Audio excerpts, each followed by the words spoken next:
a lot of people in this country just don't get it. I mean, would we compare this to a cult? I mean, but I don't know of any cult that goes around beheading people. So, when you think about ISIS or Al-Qaeda or Boko Haram or any kind of extremist group, you have to look at the ideology that they're pushing forward and how it appeals to young people who are finding it very attractive. Your piece that just led into this segment right now talked about the sort of propaganda machine. But what's attractive about it? It's more than propaganda. What I did as special representative to Muslim communities was travel around the world talking to Muslim millennials and travel to more than 80 countries around the world.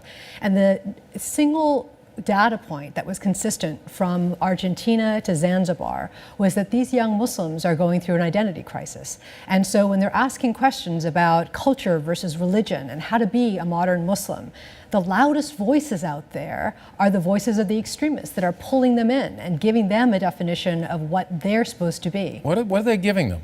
They're bringing them in and telling them that they can belong to something bigger than themselves, that they can be part of an organization that is doing something, in their view, noble.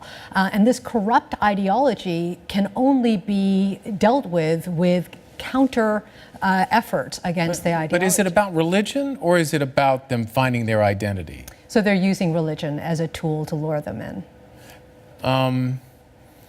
So talk a little bit, if you would, about how sophisticated this is. I mean, they're using offline and online attempts to reel these people in. It's mostly men, right? No, it's men and women. You're seeing more and more. But mostly men, right? It is mostly men, but what's really important and pivotal is that there's been a change in the game. You're seeing all female armies of ISIS. You're seeing all female armies of Al-Qaeda.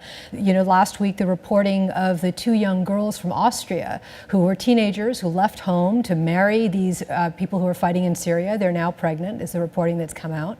And you're seeing a new incarnation of this fight. So you have to look at both how Muslim millennials are being lured in, both men and women, online and offline. These are digital natives, and so they're connecting ideas around the world.